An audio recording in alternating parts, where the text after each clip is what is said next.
Hollywood Rip Ride Rockit at Universal Studios Orlando might be the most polarizing coaster in the world. Now, why is this coaster so polarizing? Well, there are a few reasons. The first reason is its roughness, as many people claim this ride to have a terrible rattle. Another reason people hate on this ride is because it has so many trim breaks throughout the course. On the other hand, a lot of people tend to also praise this ride. Now, a lot of people praise it for its intensity and airtime. Now, what side am I on? Do I think it is a terrible coaster, which is very rough and is pretty boring? Or do I think it's an elite top 10 worthy coaster with an intense layout and jam-packed with airtime? Find out in today's review. Opening in 2009, this Mauer X coaster has a length of 3,800 feet, a height of 167 feet, and a speed of 65 miles an hour. So the stats aren't bad at all. Seating 12 riders per train, it's no wonder why this coaster has a ton of brake runs. All these brake runs help to increase the capacity of this attraction, as this coaster gets some of the longest lines at the entire resort. I got 2 rides on Hollywood Rip Ride Rockit, and both times I had to wait over 90 minutes. Since the coaster doesn't open with the park, this gives many people time to wait outside of its entrance until it opens. This is really when the line starts to build.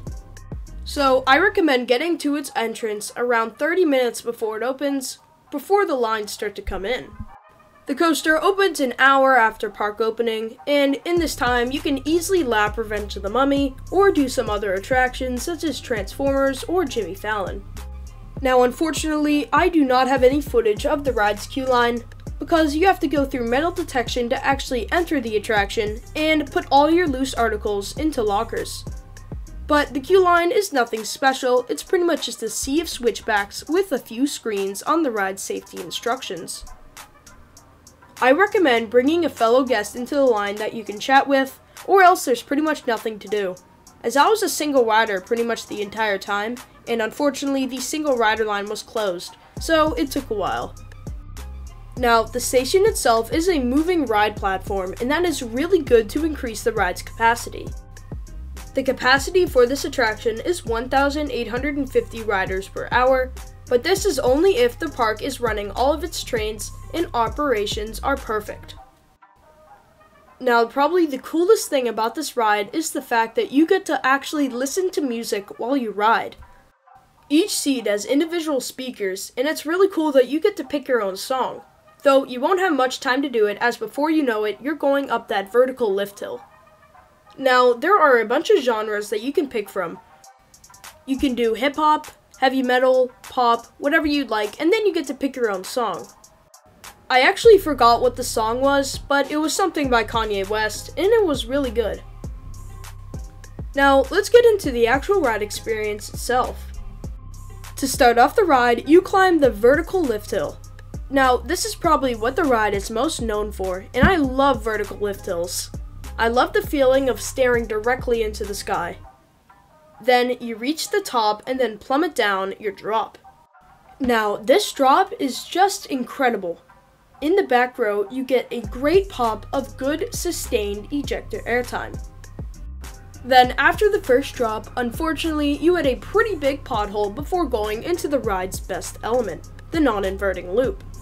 Now, this pothole at the bottom of the first drop is actually the only moment of roughness that I felt throughout the entire attraction. From my 2 rides, I found this coaster to be very smooth and very comfortable. Now, back to that non-inverting loop, this element is just absolutely insane.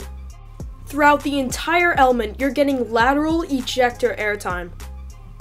This is definitely one of the craziest elements I've ever experienced. Then, after that incredible non-inverting loop, you twist back down and go into your first of many brake runs. If you're in the front row, you get a great pop of ejector airtime going into the brake run. And even if you're in the back, you still get a good pop of floater. This brake run only slightly tapped the train. Now, the real treat is dropping off of the brake run, as if you're in the back row, you get another great pop of sustained ejector airtime. Then you fly into a large upwards helix. Now this upwards helix gives great sustained positive G's throughout the train. You are being crushed in your seat for a solid 7 seconds. Though I didn't gray out on this element, I haven't grayed out on many coasters before, not even the Incredible Hulk. Surprisingly, I've only grayed out on one coaster before, and that was Wicked Cyclone. Then you rise into your second brake run, and if you're in the front row, you again get a good pop of Ejector Airtime, and you get a good pop of Floater if you're in the back. Now, the drop off this brake run only gives a bit of floater in the back, and you would call this kind of a dead spot in the ride, but I would call it the only chance to actually really catch your breath. Then, after the drop, you fly into a pretty forceless switchback hill, and then fly into one more turn over the ride's queue line. You then rise up into the ride's third brake run. Again, in the front row, you get a great pop of Ejector Airtime. Then, the craziness starts again. You fly through a series of S-bends before going into an insanely small helix. This element seems way too compact for the speed that you take it. The entire time, you're being absolutely crushed in your seat, with some great positive G's. This coaster pulls a max of 4.18 G's, and I believe this is when it happens.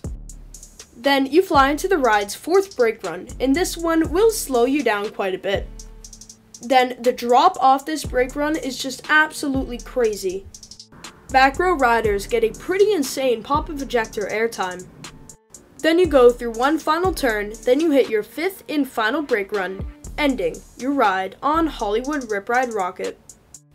I went into Hollywood Rip Ride Rockit expecting a rough and uncomfortable ride experience, but what I got out of it was a top 10 worthy coaster. What I got out of it was an airtime packed, intense coaster with great positive G's. The ride was also surprisingly smooth except for that big pothole at the bottom of the first drop. Combine that with the fact that you got to pick your own music, and this was a great ride experience, and one that I would recommend to all thrill seekers. Now, what would I rate Hollywood Rip Ride Rockit? I'm going to give Hollywood Rip Ride Rockit a 9.5 out of 10. The reason it's missing half a point is mostly because of that pothole and its dull middle section. But otherwise, Hollywood Rip Ride Rockit is a coaster that really surprised me. I just had an absolute blast on Hollywood Rip Ride Rockit, and if you're into intense coasters, then I'm sure you will too. Hollywood Rip Ride Rockit currently ranks as my number 7 coaster, and it deserves to be in that spot. Hollywood Rip Ride Rockit is in between Montu at Busch Gardens Tampa and Nitro at Six Flags Great Adventure. So it looks like that is going to do it for my review of Hollywood Rip Ride Rockit at Universal Studios Orlando.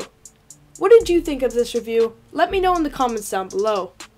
What are your thoughts on Hollywood Rip Ride Rockit? Also let me know in the comments section down below. If you enjoy the content and want to see more reviews coming to you soon, please make sure to hit that subscribe button or maybe just leave a like. Now without further ado, thank you all for watching, and I'll see you guys in the next one. Peace.